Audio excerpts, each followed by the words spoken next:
700 ମଦ ଦୋକାନ ବନ୍ଦ କରି କ'ଣ ଫସିଯିବେ କି ବିଜୟ? ନୂଆ ମୁଖ୍ୟମନ୍ତ୍ରୀକୁ କାହିଁକି ଚେତାବନୀ ଦେଲେ କଂଗ୍ରେସ ନେତା? ନମସ୍କାର ଦର୍ଶକ ବନ୍ଧୁ, ସ୍ୱାଗତ ଅଛି ଆପଣଙ୍କୁ ପ୍ରଧାନ ନ୍ୟୁଜ୍ ଓଡ଼ିଶା ଚ୍ୟାନେଲକୁ। ଯଦି ଆପଣ ପ୍ରଥମ ଥର ଏହି ଚ୍ୟାନେଲକୁ ଆସନ୍ତି ନିଶ୍ଚିତ ଭାବରେ ଚ୍ୟାନେଲକୁ ପ୍ରଥମେ ସବସ୍କ୍ରାଇବ୍ ରଖନ୍ତୁ। ଚାଲନ୍ତୁ ନ୍ୟୁଜ୍ଟିକୁ ଷ୍ଟାର୍ଟ କରିବା। କର୍ଣ୍ଣାଟକର ଫିବ୍ରିଜ୍ ସଂକଟରୁ ଶିକ୍ଷା ନିଅନ୍ତୁ।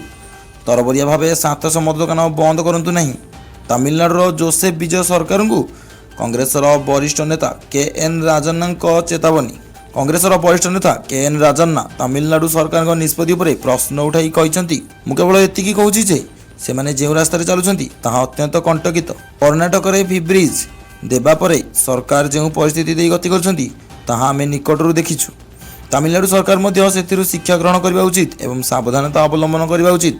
ଏବେ ହିଁ 700 ମଦ ଦୋକାନ ବନ୍ଦ କରିଦିଆଗଲା। ଏଭଳି ନିଷ୍ପତ୍ତି ଅତ୍ୟନ୍ତ ତରବରିଆ ଭାବେ ନିଆଯାଉଛି। ଯଦି ଭବିଷ୍ୟତରେ ମନ୍ଦିର ଏବଂ ଅନ୍ୟାନ୍ୟ ସ୍ଥାନ ଆଖପାଖରେ ମଧ୍ୟ ଏଭଳି କଟକଣା ଜାରି ରହେ ଏବଂ ସରକାର କ୍ରମାଗତ ଭାବରେ ରାଜସ୍ୱର ଉତ୍ସ ବନ୍ଦ କରିଚାଲନ୍ତି, ତେବେ ଆଗକୁ ଖର୍ଚ୍ଚ ପାଇଁ ଟଙ୍କା କେଉଁଠୁ ଆସିବ? ରାଜସ୍ୱ ବିନା ସରକାର ଯୋଜନାଗୁଡ଼ିକରେ ଖର୍ଚ୍ଚ କିପରି କରିବେ? ତେଣୁ ମୋତେ ଲାଗୁଛି ଯେ ସେମାନେ କିଛି ନିଷ୍ପତ୍ତି ତରବରିଆ ଭାବେ ନେଉଛନ୍ତି ଏବଂ ଏଥିରୁ ପ୍ରଶାସନିକ ଅଭିଜ୍ଞତାର ଅଭାବ ମଧ୍ୟ ପରିଲକ୍ଷିତ ହେଉଛି। ମୋର ପରାମର୍ଶ ହେଉଛି ଯେ ସେମାନେ ଏହିସବୁ ମାମଲାରେ ଅତ୍ୟନ୍ତ ସତର୍କ ହେବା ଉଚିତ। ତାମିଲନାଡୁରେ ନାବାଳକଙ୍କ ମଧ୍ୟରେ ମଦ୍ୟପାନର ବଢ଼ୁଥିବା ପ୍ରବୃତ୍ତିକୁ ରୋକିବା ଉଦ୍ଦେଶ୍ୟରେ ତାମିଲନାଡୁ ସରକାର ଏକ ବଡ଼ ନିଷ୍ପତ୍ତି ନେଇଛନ୍ତି। ମଦ କ୍ରୟ ଏବଂ ସେବନ ପାଇଁ 21 ବର୍ଷର ଆଇନଗତ ବୟସ ସୀମାର ଅନିବାର୍ଯ୍ୟତାକୁ ଦୋହରାଇବା ସହ ସରକାର ରାଜ୍ୟ ସାରା 717ଟି ମଦ ଦୋକାନ ବନ୍ଦ କରିବାକୁ ନିର୍ଦ୍ଦେଶ ଦେଇଛନ୍ତି।